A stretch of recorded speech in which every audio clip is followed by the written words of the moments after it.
Hi, it's Brian Kelleher with Keller Williams Realty, and today I'd like to talk to you about some really important information about what should stay and what should go when you're buying or selling a house. So stick around.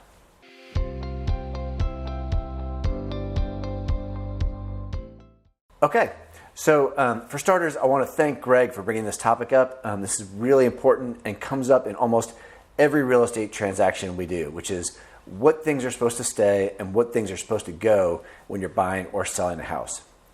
So for starters, most real estate contracts, and I say most because there's a lot of different versions of the real estate contract, but your typical contract in Alabama says the property is being sold with all improvements, fixtures, plantings, shrubberies, and appurtenances. So appurtenances are like easements and rights of way, and we're not going to get into that today. That's a whole different animal. Improvements are things like a new HVAC system or a new roof, and those things are supposed to stay with the house. You can't take them with you. So that leaves plantings, shrubberies, and fixtures. So plantings and shrubberies, yes, you got a new tree, you planted a new shrub, even some flowers in the garden. If they're planted in the ground, they are expected to stay with the house. And then fixtures are anything that is permanently attached to the house. So what's commonly expected to stay with the house?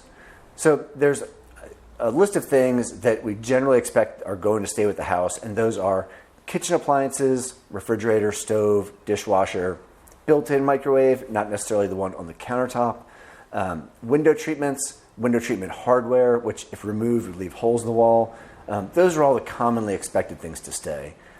Beyond that, we start to get into a little gray area.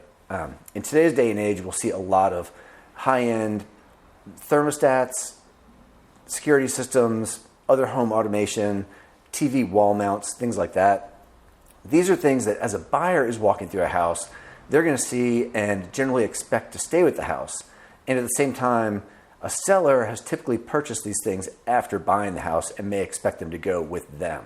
So it's very important that you review the real estate contract with your agent, and specifically the addendum in there that's called the personal property addendum. And that is going to detail all the things that are going to stay with the house that are not actually the house. So all those things I mentioned that commonly are expected to stay should all be pre-printed on there, and there'll be check boxes as to whether they are staying or not staying. And then anything you have a question about, either as a buyer or a seller, it's best to detail on there. It's better to have it on there than to have some confusion later on.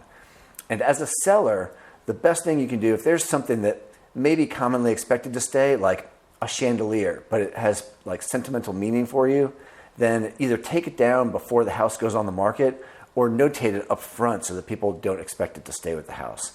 And as a buyer, if you're walking through the house and you see something that might not be one of those commonly expected things to stay, like it could be a porch swing or a kitchen island that isn't attached, but was probably purchased by the seller after buying the house, just detail it in that personal property addendum, and it protects both the buyer and seller and avoids conflicts down the road. So I hope that helps. Greg, thanks again for sending this in. And if there's anything you guys would like to see a video on in the future, please shoot me an email or send me a text. And in the meantime, thanks for tuning in and stay in touch.